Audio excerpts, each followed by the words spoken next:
Я приветствую вас, дорогие друзья, уважаемые гости и подписчики моего канала. Всем большое спасибо, что следите за новыми выпусками. Алексей Якубин, независимый политолог, на связи. Леш, здравствуй. Приветствую тебя, спасибо огромное, Саш, за приглашение. Леш, много вопросов, конечно, и несется, собственно, как вот по крупицам, да, как курочка по зернышку, вот эта информация о том, собственно, что же там удалось или не удалось Ермаку на встрече с трампистами. Wall Street Journal пишет, что присоединился к Волцу и Келлогу еще и Ди Венс. Ох, там интересно, судя по тому, что они говорили до. Но здесь принципиально важен другой момент. Ведь по большому счету, непроявленный интерес к Украине в НАТО, это, наверное, очень, очень мало информации, которую мы с тобой имеем на данный момент. Зачем все-таки ехал Ермак с делегацией к трампистам? Потому что сейчас гуляют очень такие экстравагантные версии. Гарантии безопасности, но не для страны, а для правящего класса Украины. Потому что вроде как Зеленский на все согласен, но на многое. Что думаешь? Смотри, давай так. Мы понимаем, что роль Соединенных Штатов Америки в плане поддержки Украины колоссальна. Да, и по большому счету, есть вот эта асимметричная ситуация, когда от того, какой будет позиция Вашингтона по финансовой поддержке, военной поддержке, на самом деле очень много зависит даже в контексте того, насколько Украина дальше сможет продолжать боевые действия, иметь устойчивость финансовую и так далее. Да? То есть и поэтому любые изменения, получается, в Соединенных Штатах Америки, они для нас играют такую большую роль. То есть, грубо говоря, если мы уже находимся в этих асимметричных отношениях, да, то понятное дело, что изменения в США, то есть они тут как бы являются ключевым. Да? И поэтому, я думаю, есть такое внимание украинской власти к этому вопросу. И мы видим, что все-таки, скажем так, со станом республиканцев до этого было не так много контактов, как с демократами. Да? То есть и мы можем это вспомнить. Да, есть Лэнси Грэм, без сомнения, да, сенатор. То есть есть некоторые там отдельные люди, но в целом, если мы говорим о контактах, они были построены до этого с администрацией Байдена и с демократами. То есть это была ключевая линия, которая работала. И, насколько я понимаю, были все равно, скажем так, некие прогнозы, наверное, надежды, что Камала Харрис станет президентом.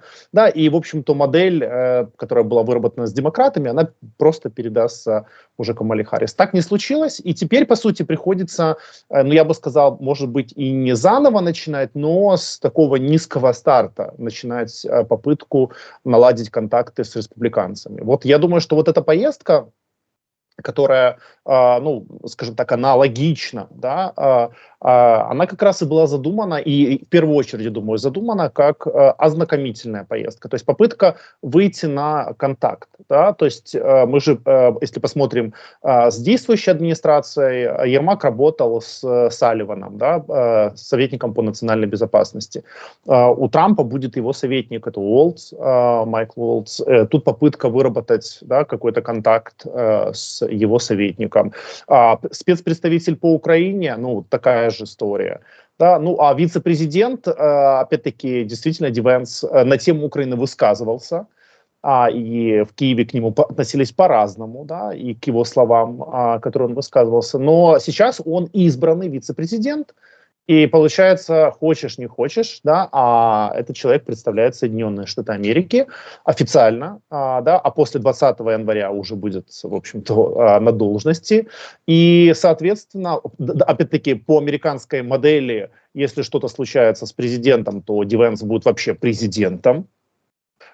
И получается в этой модели как бы не сотрудничать, хоть как-то на уровне каких-то контактов, не стараться выйти, было бы, мне кажется, абсолютно неправильно, да, учитывая всю ситуацию. Потому смотри, в плане обсуждения, без сомнения, я не думаю, что там действительно что-то уже решалось. да, хотя, как мне кажется, у Трампа все равно есть такой прицел на быстрое решение. Это заметно по его не только предвыборной риторике на самом-то деле, а мы это видим даже вот сейчас, когда происходят события на Ближнем Востоке, например, да, и где, ну, то есть Трамп везде хочет, скажем там, такую, знаешь, тиранию скорости сделать своеобразную, давай так это назовем, да, быстрее, быстро закончить. То есть и я предполагаю, что, конечно, возможно, Трамп хочет к 20 января уже иметь на столе какой-то готовый план. То есть, это означает, что, скорее всего, сейчас у него есть на столе несколько планов, вот несколько папочек, которые могут по-разному совмещаться, да, потому что, условно, мы можем говорить, что есть, ну, как минимум, в среде республиканцев, как минимум, я бы сказал бы, 3 действующих плана. Во-первых, это то, что описал в своей статье в апреле 2024 года Келлог, да, и со всеми вот этими пунктами, которые и у нас достаточно много обсуждалось. Во-вторых, это то, что говорил Ди Венс, и тут тоже есть некое сходство с тем, что говорил Келлог, и это то, что Грэмилл, которого предполагалось, что он, может, возможно, станет на месте Келлога, но его не назначили, ну, то есть, но он тоже там высказывал, да, у него были позиции, как можно закончить российско-украинскую войну. И вот, по сути, мне кажется, сейчас у Трампа вот за эти недели, возможно, месяцы, будет такое микширование вот этих папочек разных планов, микширование в план Трампа, да, с каким в итоге Трамп выйдет, и который будет для него дорожной картой, по которому Соединенные Штаты Америки начнут действовать. Так, Потому что если... посмотри, мы вообще принимаем в этом участие, потому что кажется, что нет. Кажется, что мы тоже там чего-то ждем. Ну, вот такое впечатление складывается. Потому что, ну вот, когда Ермак, да, там говорил, да, о границах 22 года, Зеленский говорит, что нужно, нет сил отвоевывать границы 91 года. Западная пресса разразилась громом публикации о том, что Зеленский пошел на уступки. То есть мы, собственно, не участвуем в процессе формирования ничего. Такое ощущение складывается, что сейчас идет вот такая игра между там Россией и США. Ну, Келлог общается с, ну, там, заочно с Малафеевым, например. Мы вообще в этом принимаем участие, Леш? Смотри, я думаю, что отчасти мы стараемся на это повлиять, давай так скажем. И я думаю, что именно отсюда вот эта риторика последних недель Зеленского о НАТО, которая вернулась. Да, потому что я напомню, что до этого так активно Киев официально не педалировал тему с НАТО. Да, теперь мы видим, что эта тема, она как бы одна из ключевых. Вот, то есть, условно, даже Зеленский встречается с представителями ЕС, да, на этих выходных, и он говорит о НАТО, хотя это ЕС, да, встречается он, ну, там, приехал Шольц, и снова тема с НАТО звучит, да, то есть, по сути, это превращается в своеобразный рефрен, что в публичную плоскость, и мы понимаем, что и не публичные, да, ну, или заявление, когда был министра обороны НАТО, да, официальное заявление МИДа Украины, что только гарантии безопасности так эта стратегия в виде НАТО. провалилась.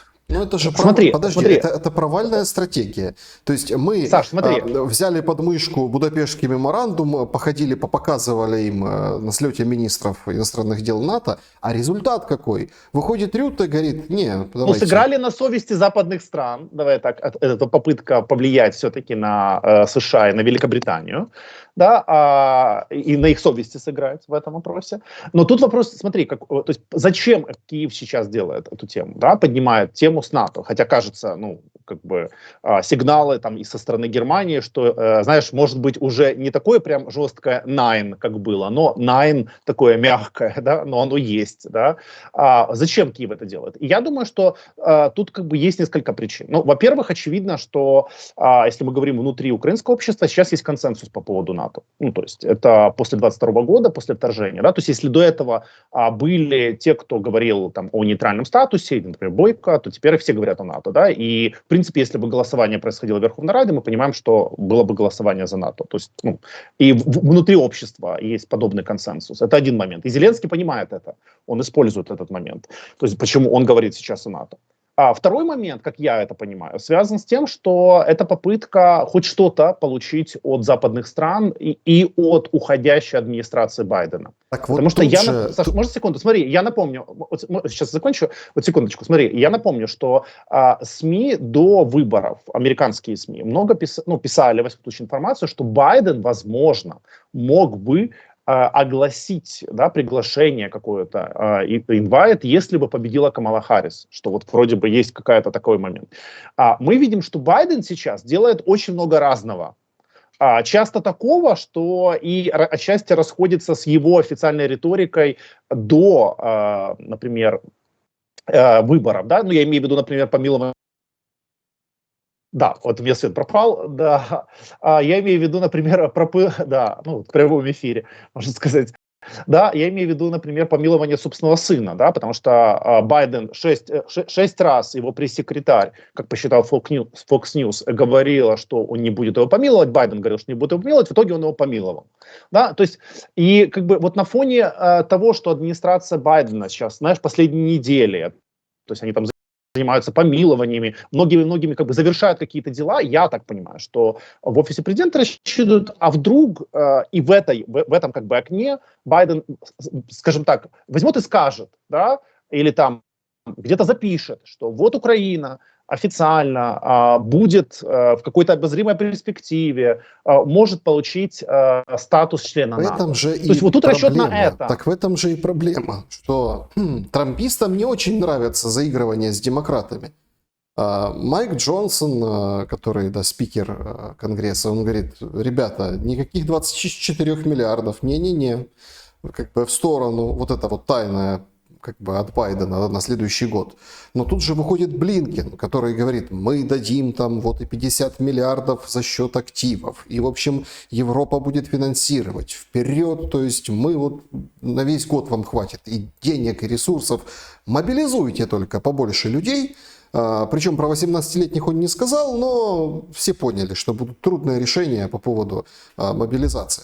И вот это как раз-таки игра, да, и идет вразрез с какими-то контактами Банковой и команды Трампа. Все видят и понимают, что Киев рассчитывает на то, что в обход или там до прихода Трампа и прихода его команды, Киев там получит свой кусок и будет продолжать условно политику, ту, которую продолжал до этого.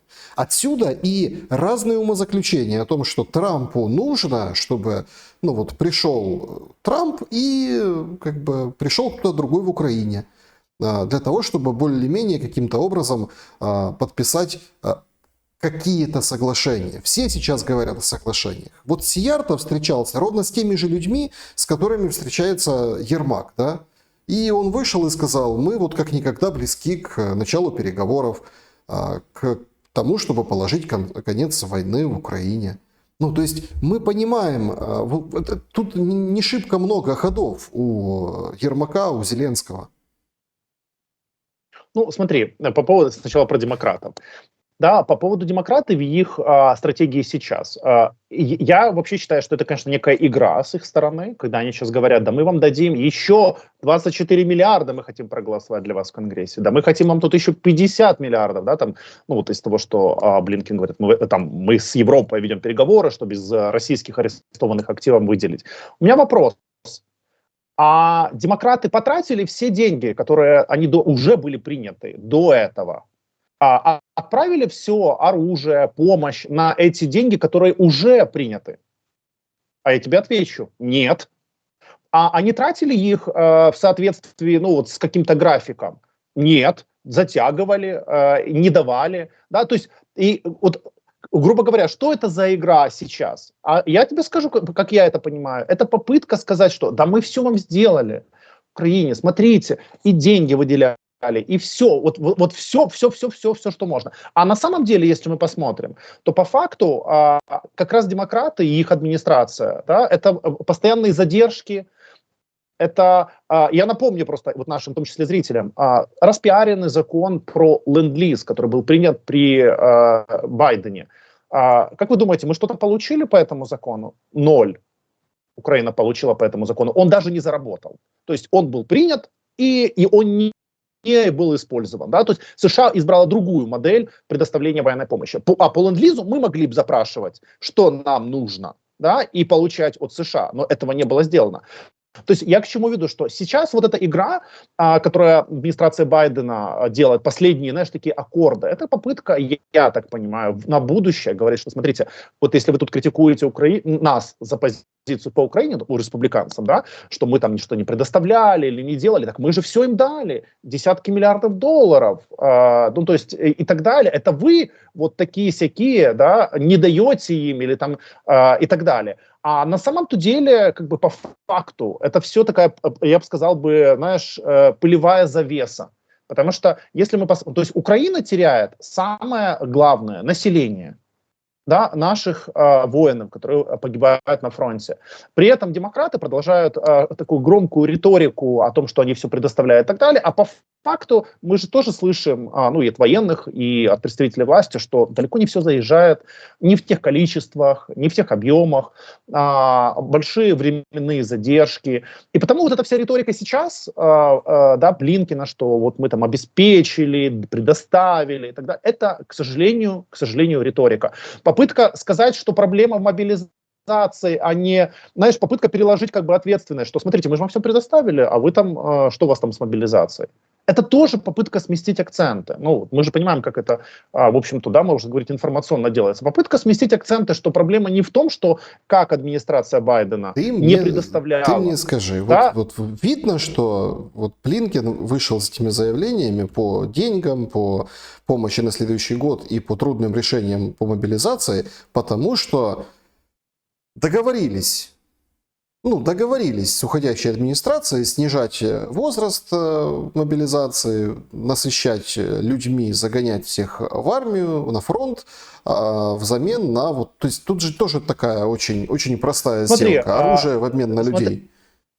Смотри, во-первых, ну, если мы говорим о вопросе 18-летних, ну, вот даже сегодня утром было заявление советника президента Дмитрия Литвина, что никто не будет снижать мобилизационный возраст, да, активную мобилизацию до 18 лет. Это не заявление. Но вот опять, смотри, вот мы... Комментарий, давай Нам впаривают и скармливают чушь. Кто такой Литвин? Ну вот кто он? Советник президента Украины. Говорят, речи пишет, да? Ну... Но сейчас он советник президента. Нет, ну смотри, да, спичрайтер, то есть человек, который там находится с президентом и все. Где он это написал? В комментарии в соцсети X. X, да. Просто там женщина возмутилась, что, мол, сейчас опять будут, ну, как бы, вывозить детей, да, и он ответил, никто не... Это комментарий в соцсети X. Нам не вышел, собственно, никто, и после Блинкина официально не заявил по поводу этого. Нам скармливают какую-то абсолютно другую историю. Это, вот как ты выразился, пылевая завеса. Саш, смотри, ну, во-первых, комментарий в сети X в наше время, учитывая роль Илона Маска, да, в администрации Трампа, это очень важно. Давай отметим, это новый, я бы сказал бы, да, место, где формируются официальные позиции, учитывая, например, и использование и Трампом, да, бывшего Твиттера, теперь X. Потому как бы я бы не принижал, да, роль X, скажем так, и тех месседжев, которые там появляются, потому что мы понимаем, что это потом читается американцами в том числе, и представителями новой администрации Дональда Трампа, потому что из того, что вот я видел, да, и слышал, что у Трамп, как он даже когда он сейчас обсуждает тему там кадровых назначений, они смотрят все, оценивают, и как человек, что он говорил, и что он лайкал даже, какие посты писал, в том числе, мы понимаем, в сети X, да, или там Social Trust, которая трамповская. Ну, то есть все оценивается. Поэтому, смотри, в плане мобилизационного возраста, такой момент скажу. Я вижу, что какие-то Я просто такие сейчас вот сигналы... ты скажешь по поводу возраста. Смотри, мне кажется, это просто... Ну, у нас эти менеджеры, 5-6 менеджеров, да, вот эта команда, которая у власти, это же медийщики, они увидели... Ведь это же... Ну, они просто скопировали очень интересно медиаход. Ведь последнее время, и ты не дашь соврать, все как бы, да, видят это, все тиражируют комментарий Илона Маска к той или иной публикации.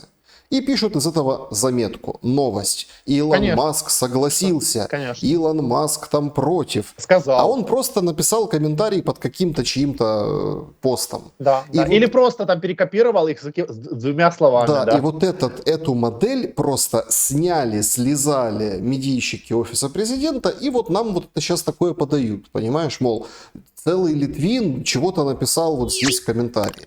Ну, то есть, ну мы же не, как бы, не розовые пони, мы понимаем, что если даже с Центра противодействия дезинформации удаляются страницы и материалы после победы Трампа и Ну, по членов поводу Тулси Габбард ты имеешь в виду. членов, да, команды, да, то есть, то как бы удалить комментарии соцсети X вообще проще простого. Так вот, что с мобилизацией?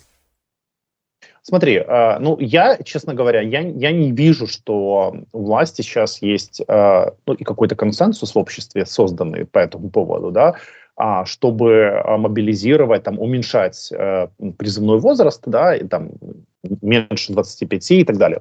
Без сомнения, если война продолжится, и ситуация на фронте будет сложная, понятное дело, что такой вопрос может стать. Но я думаю, что если он и станет, это моя гипотеза, я могу ошибаться, да, то это будет, ну, до 22 лет. Может быть, может быть. И то, я думаю, что предварительно будут очень значительные обсуждения по поводу того, как, что делать, не делать. Потому что в обществе, вот у нас, это все-таки играет роль, да, я напомню, когда же принимался закон про мобилизацию, мы с тобой его тогда обсуждали, и согласись, что многие моменты спорные оттуда все равно в итоге были убраны, да, как я и говорил.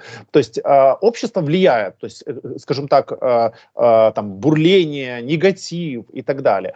В плане 18-летних, там, и до 25 лет, давай не забывать, что в обществе есть некий, я назову, негласный консенсус, ну, такой контракт, да, своеобразный, он сложился, общественный, что это дети еще, что им нужно еще поучиться, что им нужно еще, возможно, создать семью и так далее. Да? Ну, то есть вот в украинском обществе есть к вот этой категории людей отношение такое вот как бы, что это еще очень-таки, ну, это еще дети, это почти дети.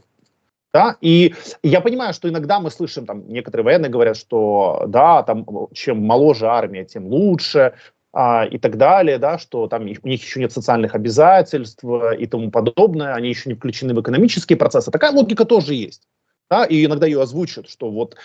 но в обществе, я еще раз подчеркну, есть такой взгляд, что это дети еще, да, и что так как это дети, то все, то снижение мобилизационного возраста, оно, ты сам понимаешь, оно вызовет даже не у этих людей, тут в первую очередь какие-то моменты, а у их матерей, да, у их бабушек, дедушек и так далее и тому подобное. И я думаю, что на данный момент, я не думаю, что власть, в принципе, готова пойти на подобное. Опять-таки, я слышал другой момент, что обсуждается тема снижения вот этой, ну, верхней, да, границы, то есть с 60 лет до 55, может быть, да, это будет сделано. Но вот в плане того, что прямо вот сейчас, там, в ближайшие месяцы мы можем увидеть снижение до 22, ну, у меня, честно говоря, есть большие в этом сомнения. Мне кажется, что американцы, еще раз подчеркну, тут же все-таки давай не забывать, что в первую очередь именно американцы, ну, отчасти вот эти сообщения, да, там, про снижение возраста были запущены в том числе и западных СМИ, да, что вот этот вопрос, там, мобилизации. Я думаю, что американцы, ну, то есть демократы, они решают для себя, зачем они забрасывают эту тему. В первую очередь с расчетом, чтобы снять с себя ответственность за несвоевременные поставки вооружений и так далее. А у нас, да, это как бы тема, она вот приходит в таком формате и вызывает, ну, как бы другой контекст. Да.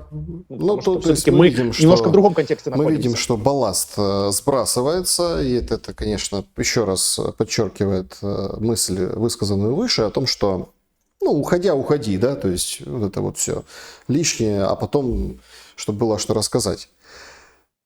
Зачем Зеленский ввел санкции против правительства Грузии?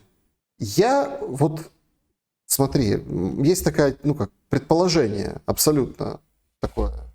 В общем, на вот этом треке, там, где ну, там, Келок против Малафеева, то есть на уровне США-Россия, да, то есть Рябков говорит, что вот когда будет план, мы будем изучать, тут едет Ермак, очень невнятная публикация, я думаю, я уверен просто, ну, то есть если бы все было хорошо, была бы фоточка, уже, может, она там появится к моменту, когда наши зрители будут смотреть это видео, ну, сразу была бы фоточка, сразу были бы какие-то там, не знаю, рукопожатия, потужные какие-то смайлики на странице Ермака. Но этого пока нет. Ну, и достаточно долго нет. То есть, видимо, не все так гладко. Я не буду говорить там про... Все сложно, Я не конечно. буду говорить провал, например, да, хотя это там любят очень, да, вот когда сгущаешь краски, провал, там все. Ну, не получается, давай так скажем. Не все получается или не получается ничего, и тут выходит Зеленский. Вот абсолютно не в попад. Абсолютно не в попад эти санкции. Потому что прошлая ночь протестов в Грузии, в Тбилиси, все, кстати, удивились и посмотрели, все как-то видят, что ну, прошла мирно, нет этих фейерверков, этих базук, этого кровопролития, этих задержаний. Там 2 человека задержали, потому что они там что-то обматерили правоохранителей, там словесная перепалка была и все. То есть появился вот какой-то проблеск на то, что может быть как-то вот мирно что-то ну, разрешится. Тем более там пикировка достаточно жесткая с протестующими. Многие там сравнивают с Украиной эти события. И тут сюда влазит Украина.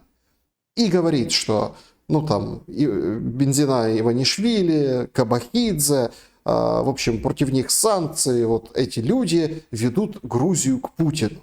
Но больше всего здесь вот такой момент, ну вот именно как ну, по-киевски, да, хочется ну как-то так вот такую досаду высказать. Каха Каладзе, человек, отдавший спортивные годы Динамо Киев, легенда украинского футбола, который там, да, поиграл потом за границей, понятно, там завершил карьеру и стал политиком. Против него тоже ввели санкции. То есть абсолютно непонятный ход политический и четкая параллель. Вот помнишь, когда ничего еще не предвещало беды, а мы впереди паровоза, впереди планеты всей начали санкции выводить против Беларуси. Ну, во время протеста вот этих всех событий против Лукашенко. То есть, и мы такие раз, и вот первое. Ну, здесь мы не первое, там Госдеп заявлял о разрыве отношений, но тем не менее, зачем это Украине? Ну, давай так скажем.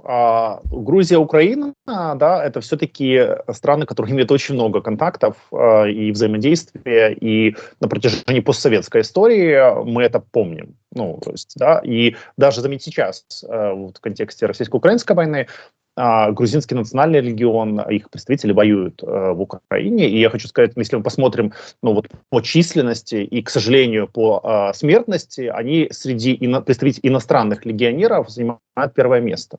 Да, то есть, ну, я думаю, это о многом говорит.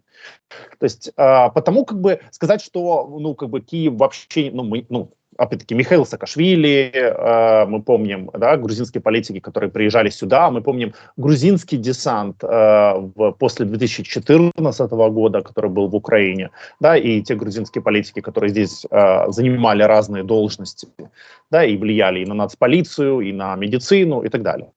Так вот, потому как бы связи вот эти все, они есть, да.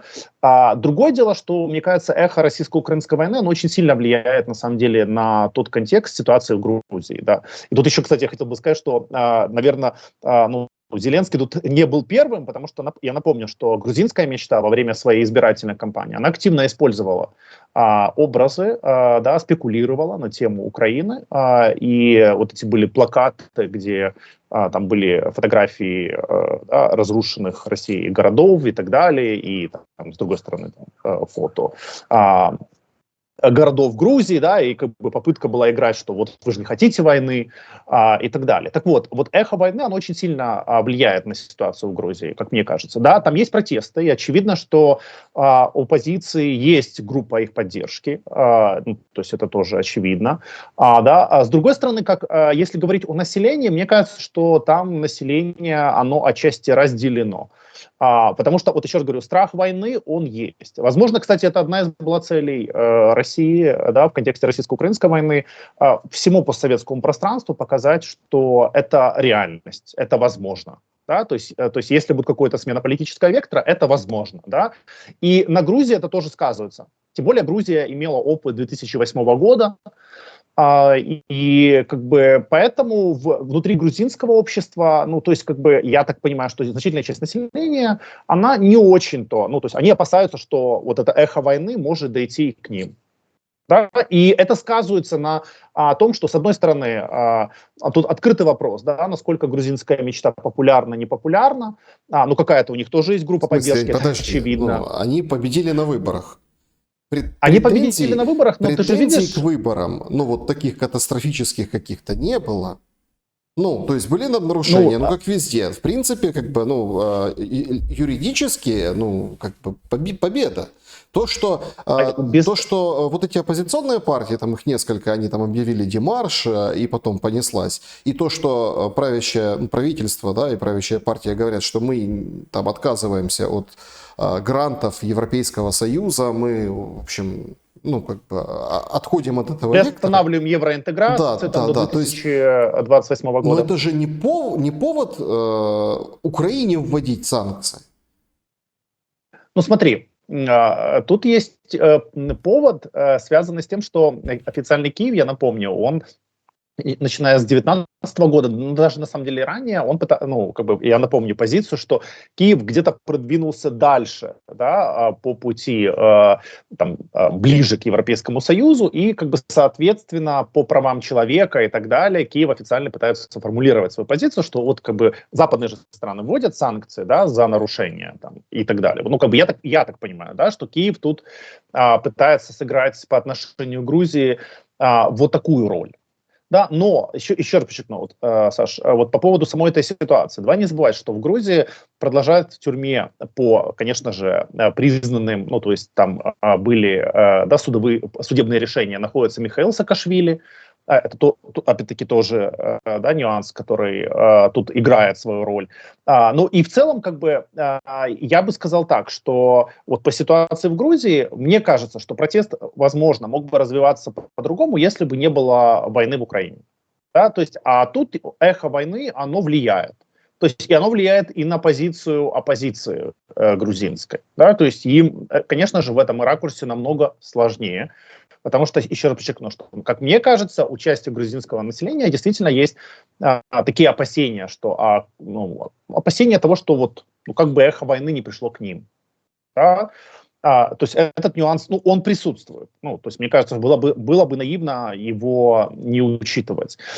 Другое дело, что, смотри, вот я тут хотел бы еще отметить интересный момент, как мне кажется, вот позиции действующей президентки Грузии Саломе Зурбашвили, да, которая, как бы, она поддержала протестующих, критика и так далее. Вот мы с тобой уже упоминали по поводу помилования Хантера Байдена, да, Джо Байденом.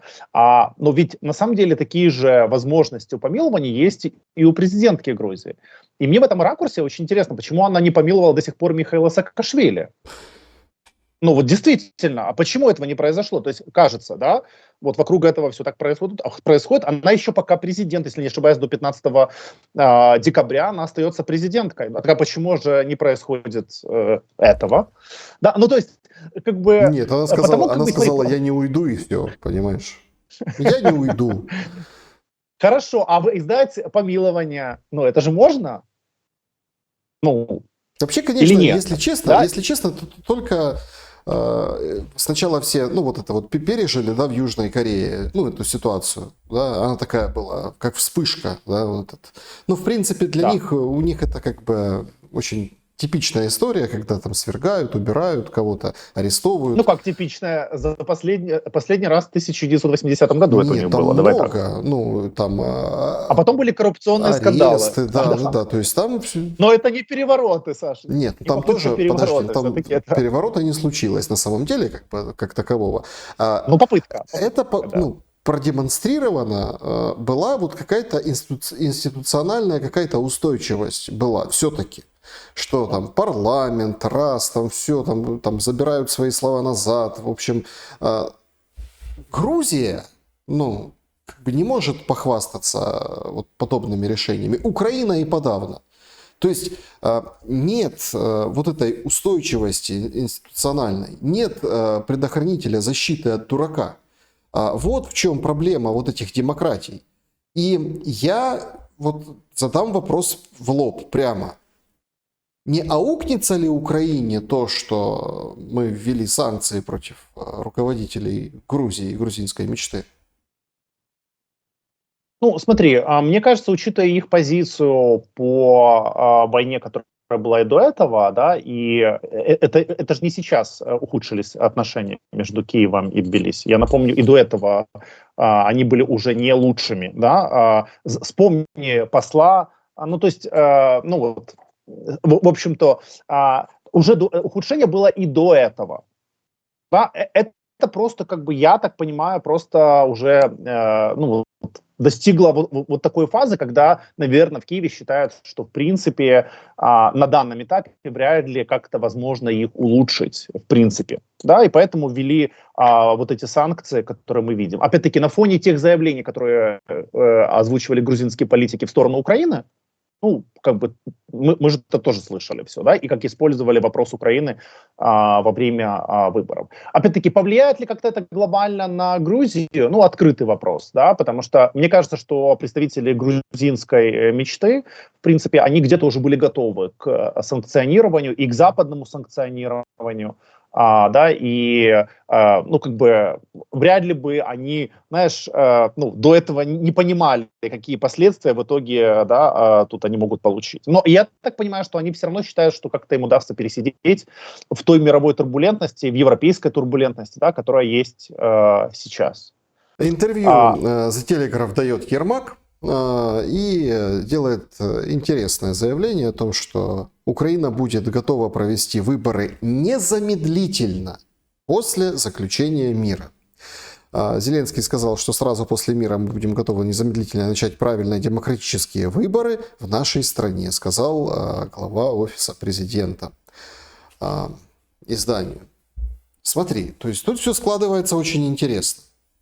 То есть западная пресса, ну и Сиярта, которого я упоминал, и другие, в общем, все говорят, что очень близки переговоры, а выборы, получается, сразу же, то есть незамедлительным образом будут проведены. Я так понимаю, что Ермак это говорит в том числе и для республиканцев, не так ли? Ну, смотри, я думаю, что, конечно, такая логика есть, потому что из того, что мы можем понимать, да, и демократы, и республиканцы, они, ну, скажем так, за последнее время, время от времени, они поднимают этот вопрос, что, ну, с точки зрения, давай так скажем, политологической теории, да, политологии, демократия имеет процедурный элемент. То есть, что это? Это выборы. Один из процедурных элементов демократии – это выборы.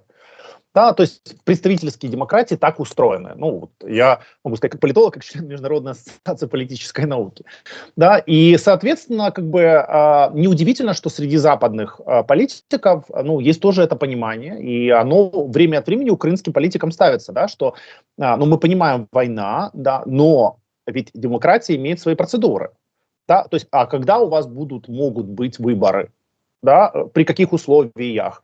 И тут же есть вопрос в том, что как бы длительное время оттягивать этот вопрос тоже будет сложно. Да? Почему? Потому что Запад, давай так скажем, консенсус на Западе о поддержке Украины, он строится на том, что Украина является представительной демократией, да, которая противостоит автократическому режиму.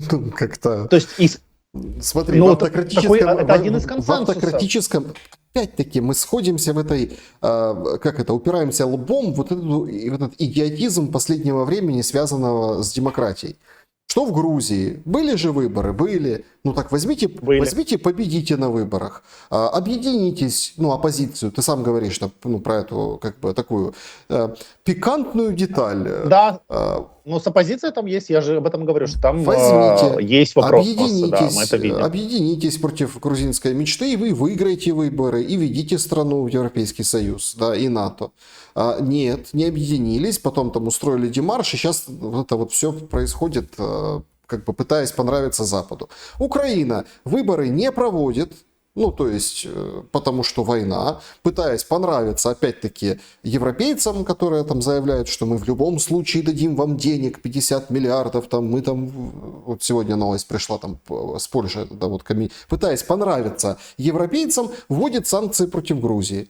Автократическая Россия, да, незаконная, на аннексированной территории, но никто не поставил этого вопроса о непризнании результатов выборов того же Путина, например, или там других выборов, вот этих местных, да, которые прошли. Никто не... так немножко, как Зарян и Шкиряк говорили, да, повоняют и забудут. Ну, там немножко высказались, ну и все. Все признают власть в России, хотя это был прецедент и юридически грамотный шаг, что вы голосовали, получается, на тех землях, которые мы считаем своими, вы забрали их у нас, оккупировали. Это как бы бросает тень на все вообще ваши выборы. Нет, этого никто не использовал. Но там выборы смотри, осуждение за этот момент, за проведение выборов на оккупированных территориях было. И обеспокоенность. Международная институция. И обеспокоенность. Да, но они высказывали. Высказывали, да. Ну, я понимаю, что это вызывает там, да, некую иронию, да, вот еще больше обеспокоенность. Но как минимум публично это было озвучено. Смотри, Саш, но все-таки тут стоит отметить, что вот демократия, да, ее можно понимать двояко. Вот я уже тебе сказал о процедурном моменте, и там есть выборы, но есть еще и до выборов период. Да, насколько свободно работают СМИ, это очень важный момент, кстати. Свободно высказываются разные точки зрения, даже противоречивые власти, да, это тоже важный момент. Обеспечены права и свободы людей, в том числе права собственности, это тоже важный момент представительской демократии. Но это если мы говорим о процедурной части. А есть еще часть, связанная с результатами. Да, и вот результаты, какие ожидания у людей от демократии представительской, в первую очередь, это в том числе повышение уровня жизни. Не нравится, и вот тут подожди, мы можем говорить. В чем основной принцип демократии? Не понравились тебе результаты? Сиди, работай в оппозиции, жди следующих выборов и побеждай на следующих выборах. Вот в чем суть Без демократии. сомнения, Саш, но это при условии, если правила игры не меняются по ходу самой пьесы, давай так скажем, да, и не переигрывается так ситуация, что условно какие-то политические силы, они вообще оказываются выброшены из политического процесса и, в принципе, не могут принимать участие легально в политическом процессе. Ну, то есть, вот, ты понимаешь, да, или их возможности ограничиваются. То есть, еще раз говорю, что в процедурном моменте вопрос выборов, официальный Киев, я думаю, мы это и видим, западные политики этот вопрос будут ставить.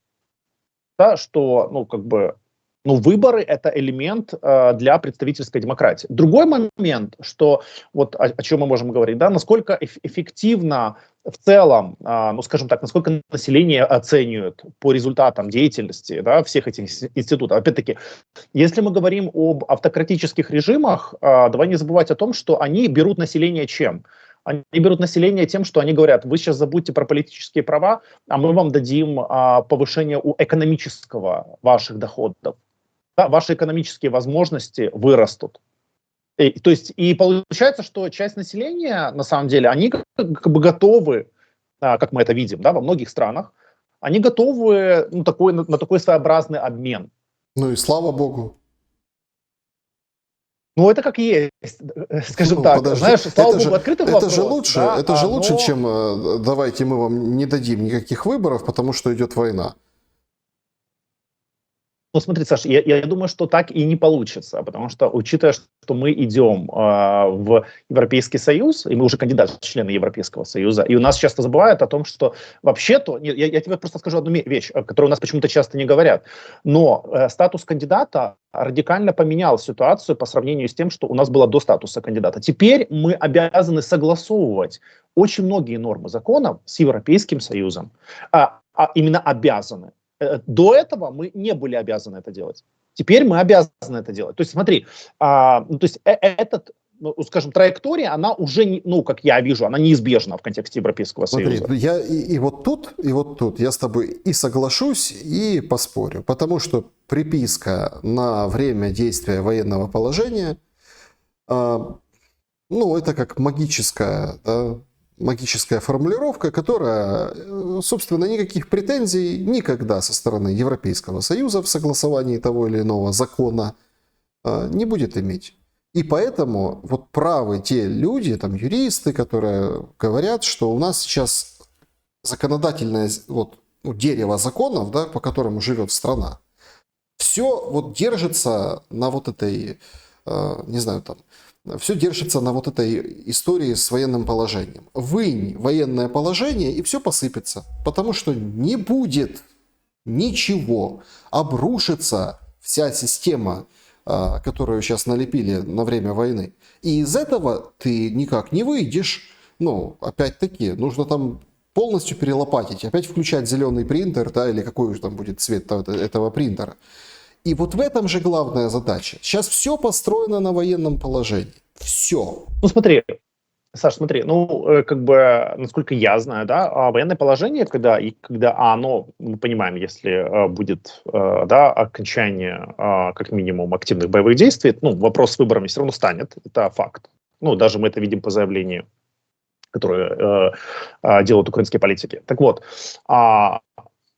после этого есть процедура, насколько я знаю, как это происходит, выход из военного положения. Да? После военного положения некоторое время будет чрезвычайное положение Да. введено, некоторое время, да, и потом уже чрезвычайное положение мы вернемся как бы к, ну, скажем так, обычному, да, деятельности, ну, там, законов, политических сил, медиа и так далее. То есть к той ситуации, которая как бы была до войны. То есть, получается, будет некий переходной период после военного положения. Да? То есть это не будет вот так из серии военное положение, а потом сразу отсутствие военного положения. Нет, будет некий переходной период. Опять-таки, без сомнения, что может так получиться, что, допустим, мы можем моделировать разные сценарии в зависимости от того, как будет дальше происходить, да, и ситуация с войной, и, возможно, урегулирование войны. Может быть так, что в каких-то регионах военное положение может быть раньше снято, да, которые там дальше находятся от линии фронта, от линии размежевания. В каких-то, может быть, позже, как, ну, в общем-то, как у нас и было.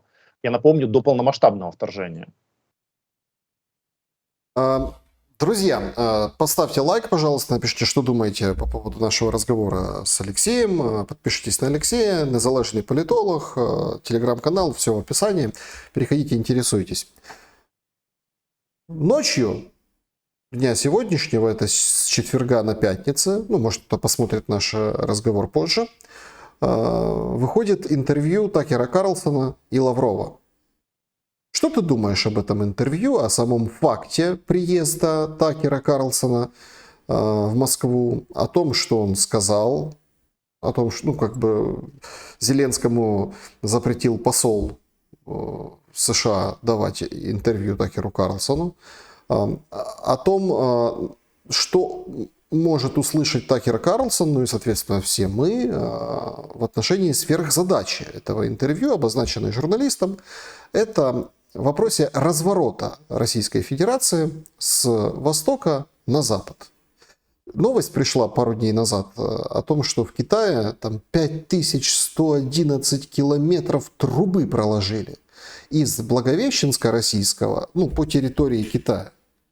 Это газовая труба, ну, скажем, в рамках вот этих всех перспективных проектов, да, газификации и поставок из России газа в Китай. Поэтому я задам вопрос так, а получится хотя бы сделать полуоборот головы в сторону Запада при Трампе? Ну и понятное дело, как тебе кажется, что на фоне вот этих, то, с чего мы начинали, этих разговоров о том, что придет Трамп и настанет мир в Украине, значит вот такой контакт Такера, который так и не попал в обойму власти, но мы понимаем, что он очень близок, да, к тем людям, которые сейчас будут руководить США. Ну, я думаю, что на самом деле эта поездка, она действительно в том числе не только вот элемент интервью, он присутствует, но мне кажется, что это еще и какие-то сигналы. Возможно, и непубличные сигналы, которые Такер Карлсон таким образом передает в Кремль, да, от скажем так, администрации, которая вот избранная администрация. Ну, то есть, потому что мы видим, что, в принципе, у Трампа, как он строит свою команду, в том числе и формально, и неформально, у него большую роль играют медийные личности. Так было во время избирательной кампании, так и сейчас по поводу политической команды, да, которую он выстраивает. Потому я бы отнесся к этому интервью не только просто как интервью. Ну, там, американский журналист приехал в Москву, да, тут все-таки, я думаю, есть у него и у этой миссии, там, у него есть другие моменты, которые мы станем, я думаю, чуть позже нам станет детально и понятно. Но что-то там есть, какие-то сигналы, да. В плане заявления вот этой момента, что по поводу посольства США в Киеве, ну, мне кажется, ну, мы подходим к той ситуации, что очевидно, что при Трампе, я так думаю, будут большие изменения. Да, в плане подходов, по поводу смены кадровой политики. Вообще, я думаю, что Трамп учел свои выводы своего первого пребывания на должности президента, когда он был, я напомню, связан отчасти, да, и республиканцами, и существующей бюрократией в плане назначений. Не просто так Трамп сейчас создал, и этим процессом будет управлять Илон Маск, вот этот департамент DOGE, да, который должен будет сократить многие федеральные ведомства. И я думаю, что кадровый перетрус, который будет и в Госдепартаменте, очевидно, и он затронет и посольство. Потому что, ну, как бы, насколько эффективно это посольство работает, открытый вопрос. Ну, на самом деле, да, какими людьми оно в Киеве работает и так далее. Ну, то есть, насколько оно представляет всю палитру мнений, которые есть в Украине, в Соединенных Штатах Америки. Вот, то есть я думаю, что кадровые вот изменения, они будут, ну, очень значительны. То есть, да, то есть, и это тоже такой намек, я думаю, Такера, да, уже, который публично озвучен. То есть Трамп его как бы не озвучит, но Такер озвучил, да, этот момент. Я думаю, что, в принципе, это, ну, этот месседж, вот, он очень явный. В плане разворота России от Китая, да, тут на самом деле это очень интересный вопрос. В каком плане? Ну, мы ждем от администрации Трампа, что они, и я думаю, что так и будет, постараются как-то быстро, да, закончить войну. Кто-то говорит, что это может быть заморозка, ну какая-то попытка будет, да. Вопрос в другом. Будет ли при этом у Трампа ставить вопросы по поводу России, то есть не только в плане российско-украинской войны, а в более широком геополитическом плане, что вот Россия должна там снизить свои контакты с Китаем, да, или Россия должна там уменьшить взаимодействие с Китаем и так далее. То есть увяжет ли, получается, урегулирование войны трамповская администрация с геополитическим разворотом России? От этого, на самом деле, очень многое может зависеть в плане и урегулирования. Потому что одно дело, да, если Трамп будет в первую очередь здесь строить свою модель на том, что нужно закончить российско-украинскую войну, и это как бы, ну вот, да, и цель. А другое дело, если у него будет цели дальше обсуждать с там, геополитические изменения позиции России, да, в том числе по отношению к Китаю. Потому что, я еще раз подчеркну, что тут открыто, ну, учитывая тот момент, что у России есть сейчас очень много проектов по Китаю, и там юанизация России происходит своеобразная, да, насколько Москва может, в принципе, в этой ситуации так взять просто и эту связь разорвать. Но я не исключаю, что у Трампа, ну, это как бы его, я так понимаю, его представители, его будущей администрации, они это не скрывают, у них есть такие планы, да. То есть у них есть планы, я так понимаю, разыграть своеобразный сценарий, тот, который в свое время Генри Киссинджер разыграл между Китаем и Советским Союзом. Только тогда в роли младшего партнера выступал Китай, да, то есть США с ним нормализировал отношения, да, и в итоге как бы вот эта пара Советский Союз и Китай, как бы Китай стал, ну, повернул на Запад, да. Я думаю, что теперь, вот если мы говорим о паре там Россия-Китай, тут диаметрально, ну, как бы другая ситуация. Китай — это как Советский Союз, да, Россия как Китай, который был тогда, в 70-х годах.